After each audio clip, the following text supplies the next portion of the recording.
Hello, and welcome to a podcast from the St. Raymond Nonnatus Foundation for Freedom, Family, and Faith at nonnatus.org. This is Our Lady, Our Mother podcast, specifically for families in crisis, with my co host, Catholic author and speaker and educator, Carlos Solorzano. Carlos, thanks so much again for joining me. Thank you for having me again. Yeah, so this is episode 4. And on this episode, we're going to focus on the loss of a loved one, which is something that all of us go through. And I can say that in working for this foundation that makes that outreach to those who have gone through very challenging times, loss of a loved one is a pretty major one, whether it be a parent, a friend, a child, even someone that you care deeply about. And if you're listening to this podcast and you are going through a really challenging time after the loss of a loved one, we just want to say that we are always praying for you. Our Mercedarian friars, the priests that are the ones that founded us, every day they pray for those who ask for intercession, and especially to Our Lady. As Mercedarians, Our Lady of Mercy, that is the charism of the order. Our Lady of Mercy is very special to us, and you can be assured that those daily prayers are always going out to you. Carlos, you're the author of the book, I Am His Mother.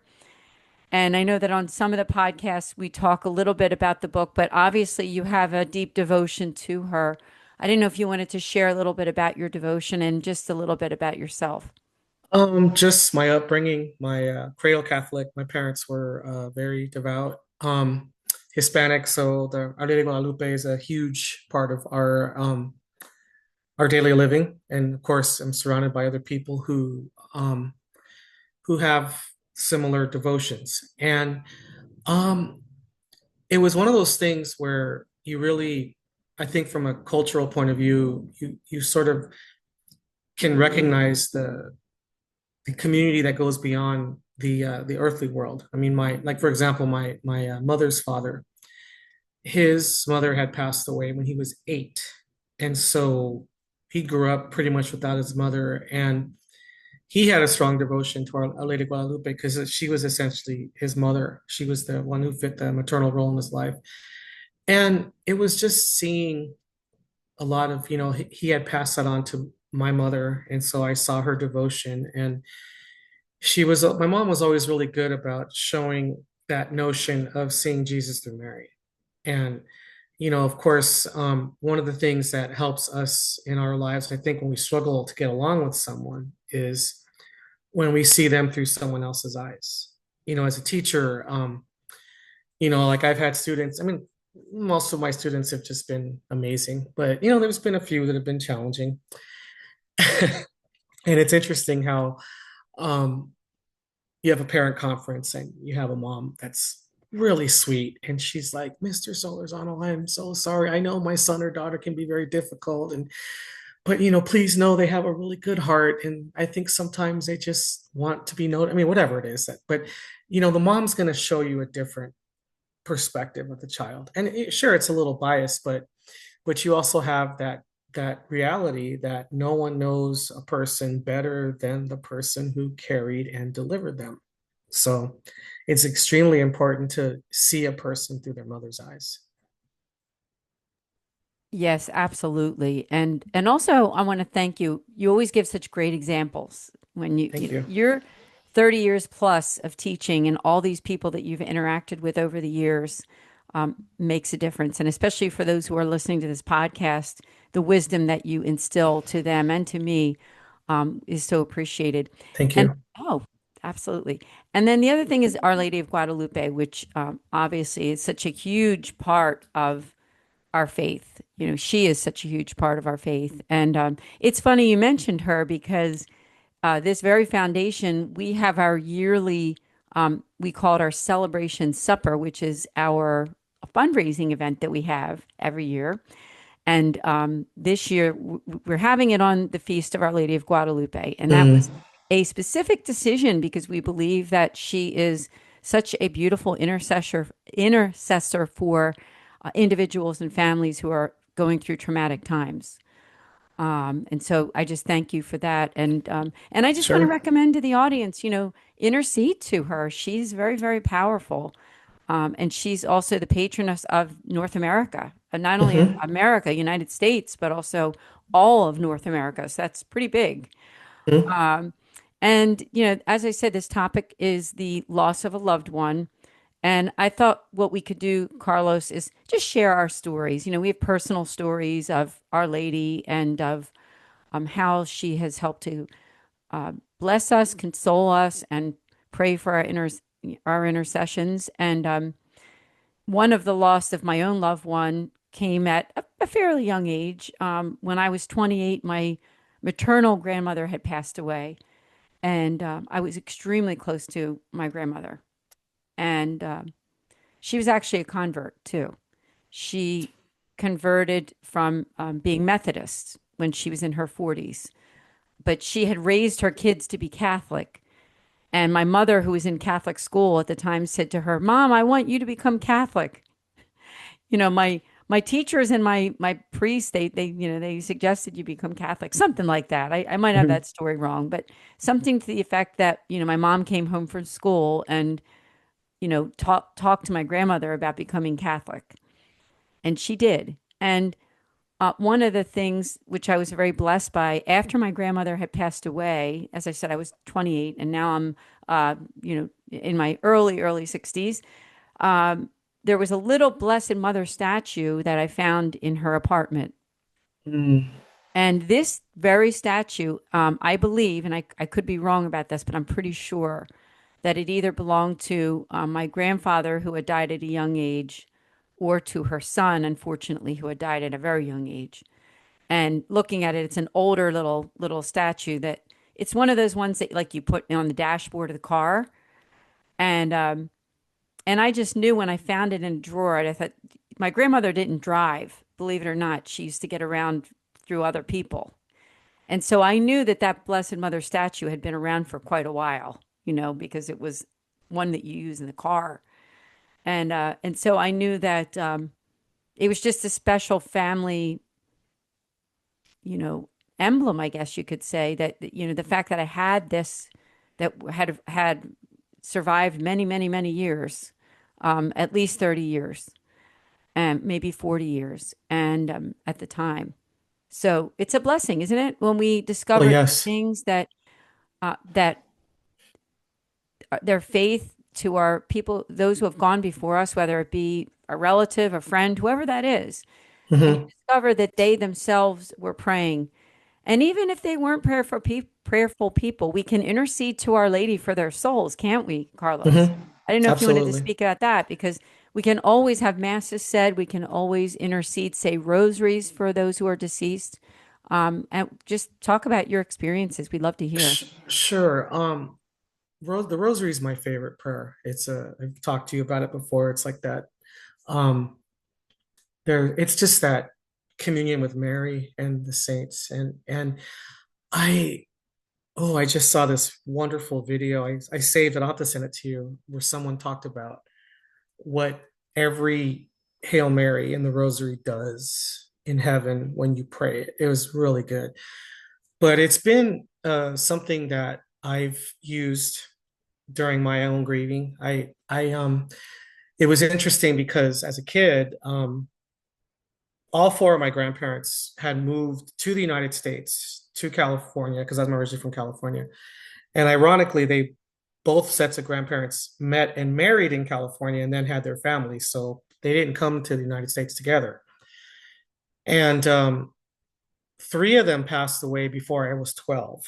And I was nine for two of them and then 11 for one of them. And so, the whole family experience of the rosary, you know, um, before the funeral. And then my dad's family, after his mother died, we used to get together once a week to pray the rosary. And it was really important because my grandfather was just shattered by her death. And, he already had cancer. So he ended up passing 6 months later. So it was something we needed to do for him. But then even after he passed away, because it was a shell shock to have both of well, my grandparents, but my dad and his sisters, losing both parents in 6 months. With my mom's father, because he was the third one for me that passed, he was the one with the deep devotion to Our Lady of Guadalupe. It was like we could feel that bit of comfort in a sense because one of the thoughts we would have is, well, now he's with her. Then later in life, it was interesting because my father passed in 2012, and then I unfortunately had a lot of people close to me die during the pandemic. My best friend passed, and I think the most poignant moment for me with my father was he was sick for a while, and we kind of knew, but we didn't know specifically that he was making preparations for his passing. So there were things, these envelopes he gave to me, my sister, and my mother, and we kind of at his rosary we came together. We were instructed not to open it until then, and I remember, I knew we were going to have to lead the rosary for those who were in attendance. And I think what was really impactful for me was I was handed an envelope by my mother, and there was a rosary. I still, of course, have it that my father had bought in Mexico City in 1962. He had gone with his family to the Basilica. And that means he had purchased it before he met my mother. And he had it all those years, and he died in 2012. So, do the math, it was quite a number of years. And he, in his note to me, asked me, use this when you pray for me at the rosary after my death. So that, it was going to be a powerful thing to do anyway, and a very difficult thing to do. But it was interesting because the sense of her being there was stronger. But then it was almost as if she was saying to me, he's standing here with you because you're doing as he asked. So those things are really, it's kind of like when you're with friendships and relationships, how they always say it's the little things that matter the most. So it's little things like that, little preparations or whatever that really help you get through those difficult moments.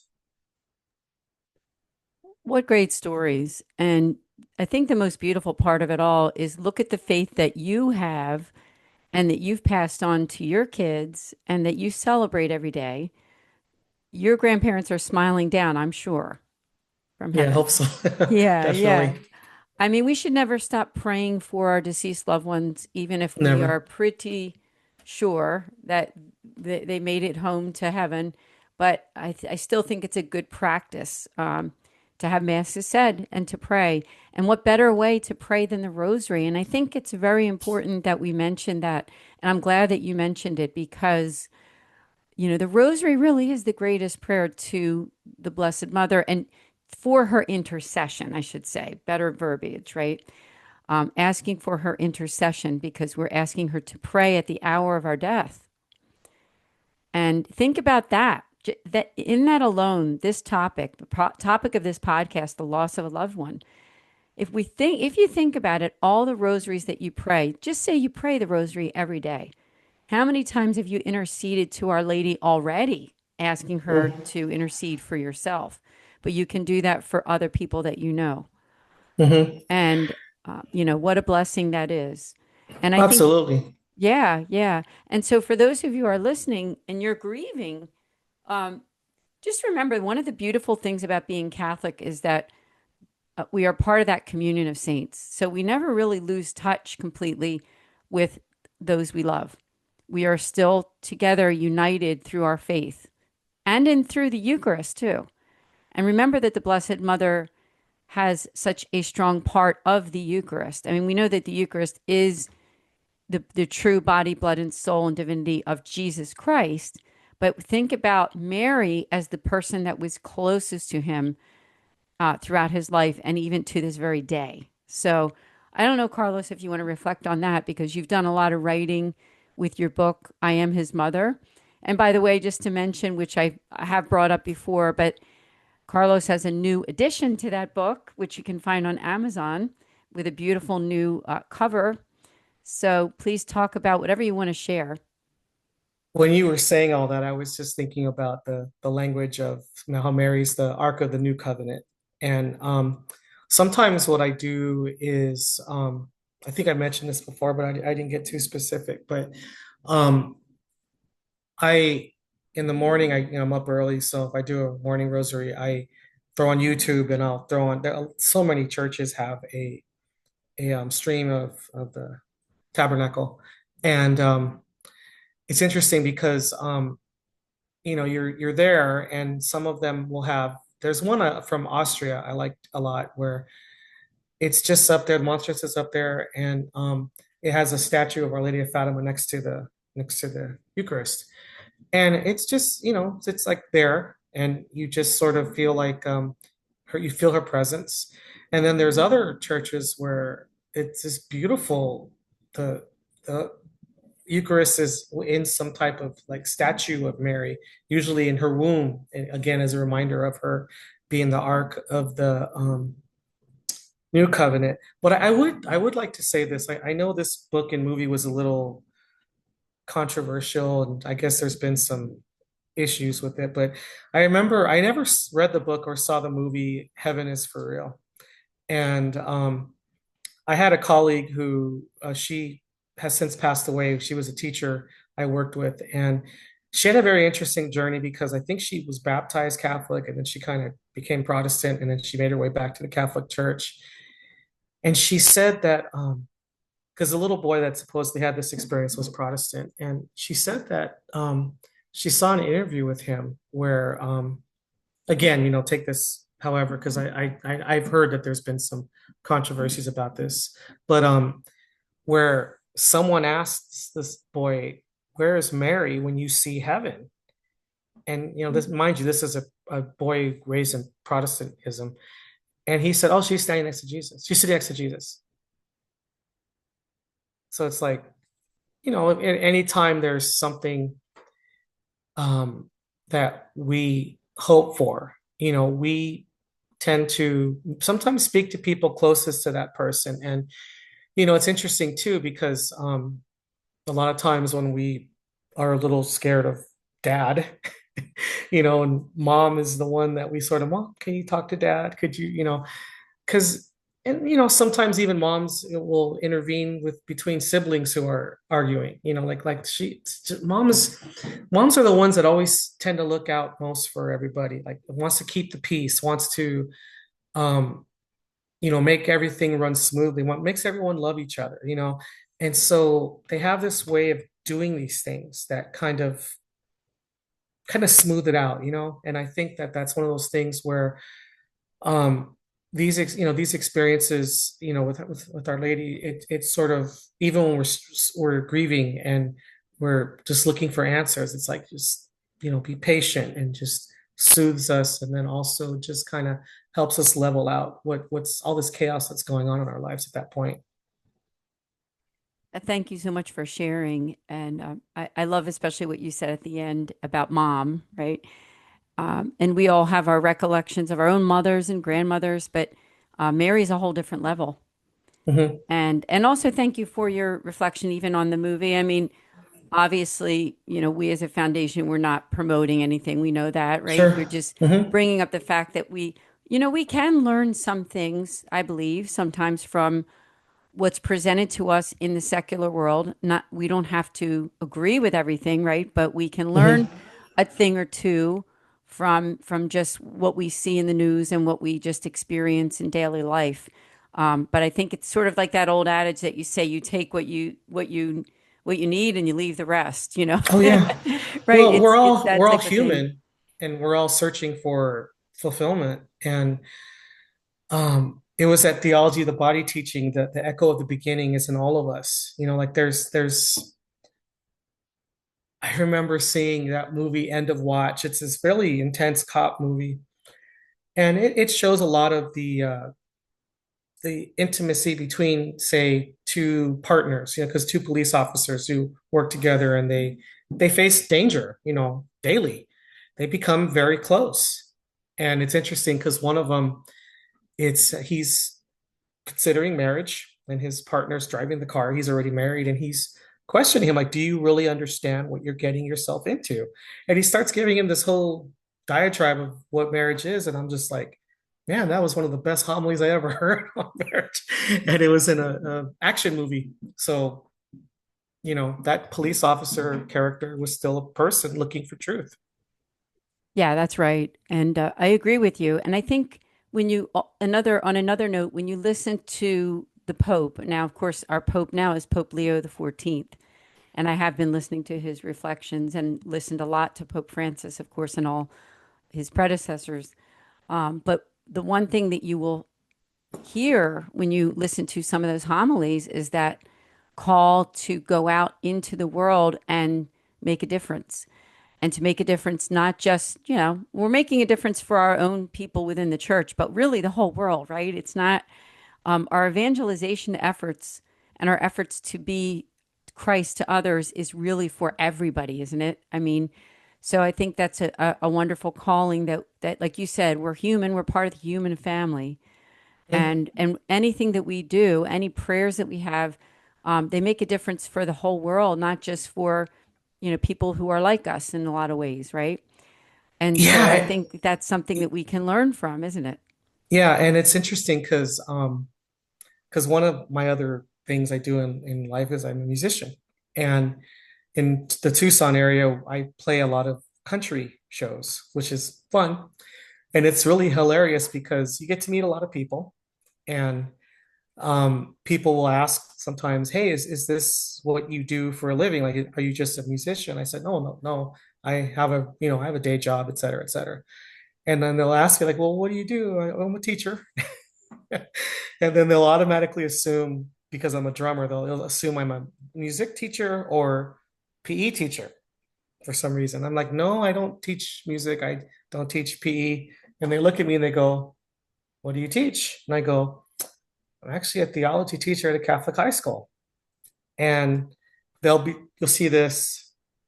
What time do you guys go on? I'm like, oh, we go on in like 15, 20 minutes. So they're like, you got a minute? I'm like, sure. And they're like, I have a question. I'm like, okay. And it'll be some theological question, some philosophical question, whatever. And there's some guy in a cowboy hat and he's sitting there having a beer and he's like, I've been thinking about this for a while. I wanted to know what would you say about this? And I'm kind of sitting there like, oh, okay. And what's funny too is sometimes it'll be someone I know pretty well that they're waiting for me to show up and they'll be like, "Hey, Carlos, yeah, come here real quick, because your background." I go, "Yeah, what's up?" And then they'll kind of ask me the question, and I'll jokingly say to them, "Oh, no, no, no, it's Saturday. I'm off duty. I don't."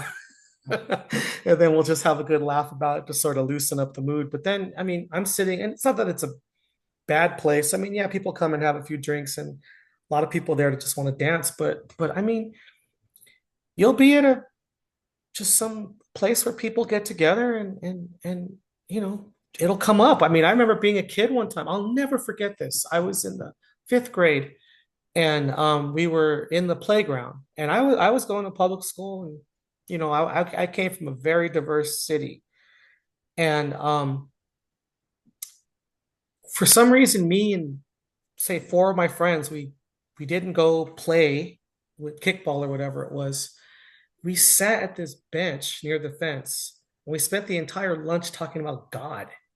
And I did a lot of listening at that point. I wasn't really saying much, but it was funny because the one who did the most talking, I didn't see him again after I left public school to go to Catholic high school. But I did find out through mutual friends that he had also gone on to get his degree in religious studies. So in a lot of ways, I wasn't surprised. But I mean, just a bunch of 10, 11-year-old boys sat there and the topic came up and we sat there and talked about it. And so you just never know who, when, or where it's going to happen. So, if you people know your background and your the way you live, they're going to approach you, and that's your chance to share what you're sharing. So they don't feel like you're imposing on them. Like like especially if they approach you, then okay, well, yeah, I'll be happy to talk to you about it. And also just meeting people. I mean, like there's a lot of missionaries who the way that they got through to people was they learned, not just the culture and the language, but okay, what are things these people like to do? So they would get into that and start doing it. And then while they're in the middle of these activities, you talk while you're doing things. So when that topic came up, it's time to evangelize. Hmm. Well, these are all things that we can really think about because whoever is listening to this podcast, you also have had great experiences just like that. Maybe not the exact same thing, but something where these topics came up with people that you care about or people that you work with, whoever it is. And it's an interesting thing. It really is. So I thank you so much, Carlos, for sharing that because I think we can all learn something from what you said. And, you're listening to this podcast tonight because, or today, whenever you're listening, because maybe you've experienced that loss of a loved one. And the conversations that we have about people that we care about, things that happened in the past, and maybe they bring a tear to your eye. And I guess what I'm trying to say here is that nothing is lost when someone dies. Yes, they're not here on earth with us anymore. But when we have faith and when we pray, we know that everything that happened when they were alive had some kind of meaning.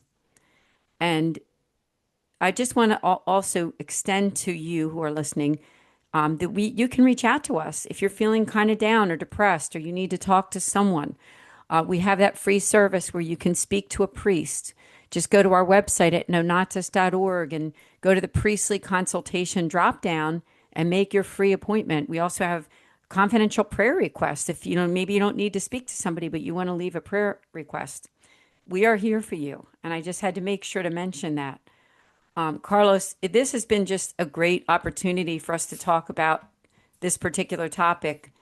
And I think it's one that might be a podcast worth listening to again and reflecting on. Because remember that no matter where you are in that grieving process, one of the greatest things that you can do is intercede to the Blessed Mother for that person that you lost. Carlos, any final words? I would just say that we should never shy away from the feelings of loss. That means that the people and the memories and all the experiences meant something. But we should always remember to rejoice where they are now. Um, we should also, again, remember that they're with us.